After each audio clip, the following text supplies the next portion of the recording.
नमस्कार मंडळी, मी रुपाली तुमचं पुन्हा एकदा खूप खूप स्वागत करते आजच्या एका नवीन ब्लॉगमध्ये. आय होप तुम्ही सगळे मस्त असाल आणि स्वतःची काळजी घेत असाल. आपल्या सगळ्याच होममेकर्सला दिवसभरात खूप वेगवेगळ्या प्रकारचे टास्क जे आहे ते हँडल करायचे असतात आणि त्यातला सगळ्यात महत्त्वाचा आणि वेळ घेणारा टास्क म्हणजे स्वयंपाक बनवणे, आणि तेही वेळेवर आणि अगदी स्ट्रेस फ्री.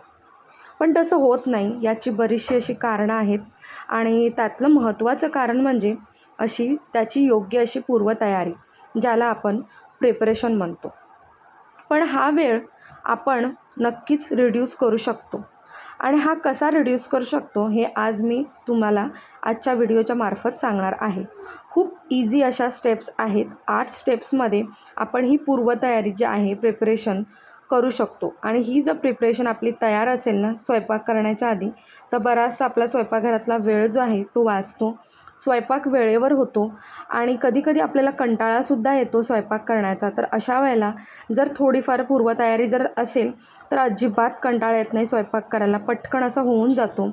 आणि आयत्या वेळेला ना जंक फूड खाण्याचं जे असतं ना आपलं प्रमाण, ते सुद्धा टळलं जातं.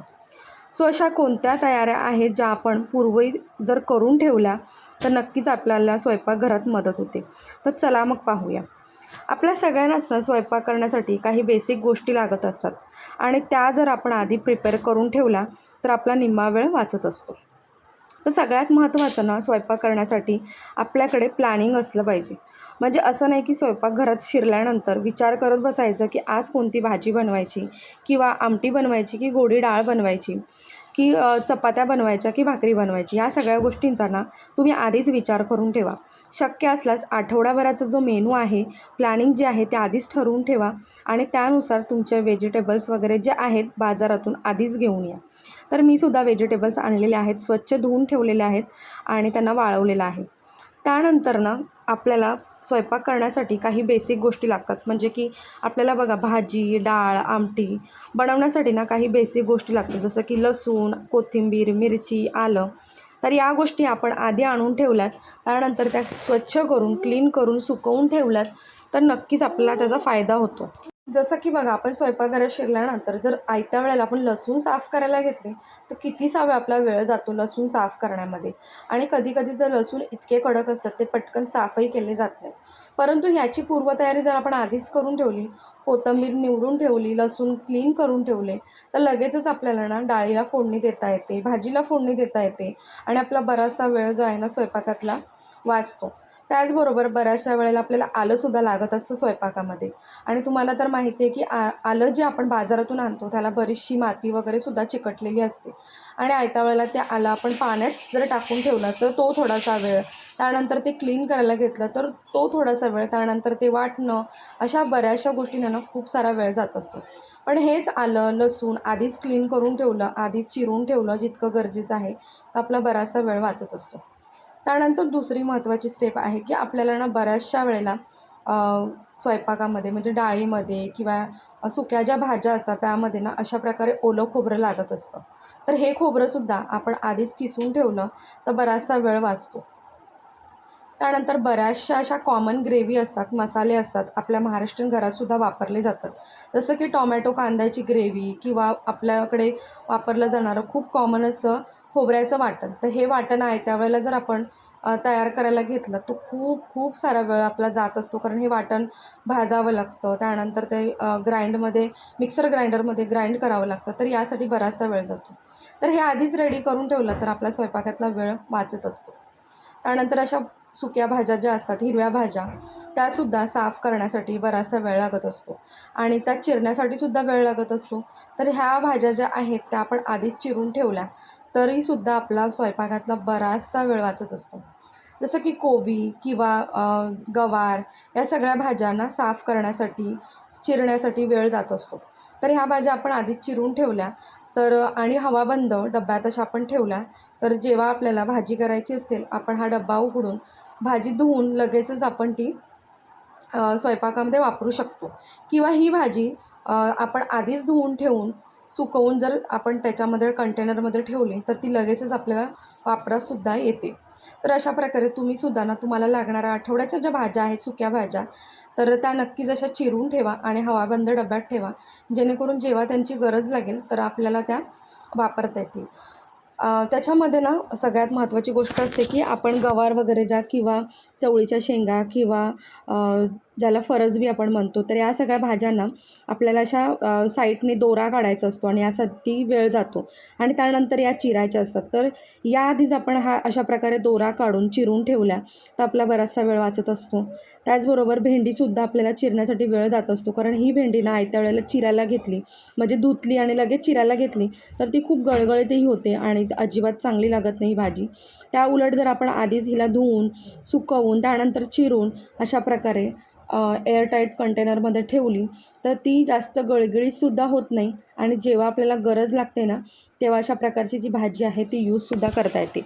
पण ही आठवड्याभराच्या भाज्यांची तयारी करताना काही गोष्टी लक्षातसुद्धा घ्यायच्या आहेत, की जसं की आपल्याला कोणती भाजी करायची आहे या 2 दिवसात किंवा 3 दिवसात त्याप्रमाणेच भाज्या चिरून ठेवायच्या आहेत. असं नाही की 1 महिन्याची किंवा 15 दिवसाची भाजी एकदम चिरून ठेवायची आहे, कारण त्यातले पोषण तत्त्वसुद्धा निघून जातात. त्यामुळे या गोष्टीसुद्धा लक्षात ठेवायच्या आहेत. त्यानंतर कॉर्न वगैरे जे असतं ते सुद्धा आपल्याला बऱ्याचदा लागत असतं. मुलांना अशा प्रकारचं कॉर्न चाट बनवून खायला आवडत असतं. त्याचबरोबर आपण काही गोष्टींमध्ये जसं की कोणता राईस बनवला तर त्यामध्ये आपल्याला कॉर्न लागत असतो आणि आपण ह्या वेळेला आयत्या वेळेला जर हा कॉर्न क्लीन करायला घेतला किंवा काढायला घेतला तर खूप सारा वेळ जात असतो. त्यामुळे अशा प्रकारे आधीच जर कॉर्न तुम्ही काढून ठेवला दाणे त्याचे, तर आपल्याला जेव्हा पाहिजे त्याचा उपयोग करता येतो.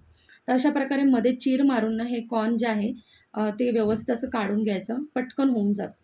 त्यानंतर आठवड्यामध्ये आपले काही ठरलेले दिवस असतात. त्या दिवसांमध्ये अशा प्रकारे आपल्याला कडधान्य खायचे असतात. तर अशा प्रकारे कडधान्य आपण जर आधीच भिजवून ठेवले, त्याला मोड काढून ठेवले आणि क्लीन करून जर डब्यात भरून ठेवले, तर जेव्हा पाहिजे तेव्हा त्याचा उपयोग करता येतो. त्याचबरोबर आपल्याकडे जेवणामध्ये साईड डिशेससुद्धा खाल्ल्या जातात. जसं की काही चटण्या असतात किंवा काही ज्याला आपण तोंडी लावणं म्हणतो, ते सुद्धा तुम्ही अशा प्रकारे आधीच प्रिपेअर करून ठेवलंत, तर ते जेव्हा पाहिजे तेव्हा आपल्याला काढून खाता येतात. तर मी इकडे बघा ठेचा जो आहे, तो रेडी करून ठेवलेला आहे. बऱ्याचशा वेळेला ना मला ह्याच्या जेवणासोबत तोंडी लावणं म्हणून ठेचा किंवा मग सुकी चटणी खाता येते. याआधी तुमच्या एका व्हिडिओमध्ये तुमच्यासोबत सुकी चटणी बनवली होती, जी मी तुमच्यासोबत शेअर केली होती. तर यावेळेला मी ठेचा बनवलेला आहे. त्यानंतर मुलांनासुद्धा टिफिनमध्ये किंवा घरीसुद्धा स्नॅक्स म्हणून बऱ्याचशा गोष्टी आपल्याला प्रिपेअर करायच्या असतात. तर तुम्ही अशा प्रकारे ना जर कटलेट बनवून ठेवलेत आधीच एअरटाईट डब्यामध्ये, तर तुम्हाला ते पटकन फ्रीजमधून काढून लगेचच ते यूजमध्ये करता येतात. तर इथे ज्या तुमच्या आवडीच्या भाज्या आहेत, तर त्या बॉईल करून घ्यायच्या आहेत. पाणी अजिबात टाकायचं नाही आहे. सुक्या बॉईल करून घ्यायच्या आहेत कुकरमधून. त्याचबरोबर बटाटेसुद्धा बॉईल करून घ्यायचं आहे आणि थोडंसं बाइंडिंग करण्यासाठी ना पोहे भिजवून घ्यायचे आहेत, जेणेकरून ना छान असे याचे कटलेट किंवा टिक्की ज्याला आपण म्हणतो ते छान असे बांधता येतात. तर बघा मी असे सुक्केच ड्राय असे बटाटे जे आहेत ते बॉईल करून घेतलेले आहेत. तर हे सगळं मिक्सचर आहे ना एकत्र करून घ्यायचं आणि छान अशी टिक्की बनवायची आणि आपल्याकडे जर घरी ब्रेड उरलेला असेल तर तो ब्रेड असा मिक्सरमधून बारीक करून घ्यायचा, तव्यावर भाजून घ्यायचा, म्हणजे ब्रेड क्रम्स जे आहेत ते रेडी होतात आणि या टिक्कीला जर तुम्ही लावून असे एअरटाईट डब्यात जर ठेवलं तर जेव्हा तुम्हाला पाहिजे ना तेव्हा ह्या टिक्की काढून तुम्हाला लगेच फ्राय करून मुलांना खायला देता येतात किंवा मग स्नॅक्समध्ये किंवा टिफिनमध्ये सुद्धा तुम्हाला देता येतात. तर अशा प्रकारे बघा मी टिक्की ज्या आहेत त्या रेडी करून प्लास्टिक जी पिशवी आहे त्याच्यामध्ये अशा रॅप करून ठेवल्या आहेत आणि जेव्हा पाहिजेत तेव्हा मी कट करून यांना यूज करू शकते. तर अशा प्रकारे तुम्ही ना छोट्या-छोट्या गोष्टींचा उपयोग करून, छोट्या-छोट्या स्टेप्स फॉलो करून तुम्ही बराचसा वेळ तुमचा किचनमधला आहे तो वाचवू शकता आणि स्वयंपाक जो आहे तो लवकरही करू शकता आणि स्वयंपाकघरातला टाईम जो आहे तो सुद्धा तुम्ही नक्कीच रिड्यूस करू शकता. तो अशा 8 स्टेप्समध्ये ना तुम्ही तुमच्या आठवड्याभराचा स्वयंपाकाचा टाईम जो आहे तो रिड्यूस करू शकता आणि मुलांना स्नॅक्स, टिफिनमध्ये वेगवेगळ्या रेसिपीसुद्धा विचार करण्याची तुम्हाला गरज पडणार नाही. कारण तुमचं प्लॅनिंग जे आहे ते आठवड्याभराचा आधीच झालेलं असेल. सो आय होप तुम्हाला आजचा व्हिडिओ आवडला असेल. जर आवडला असेल तर लाईक, सबस्क्राईब, शेअर करायला विसरू नका. Bye bye.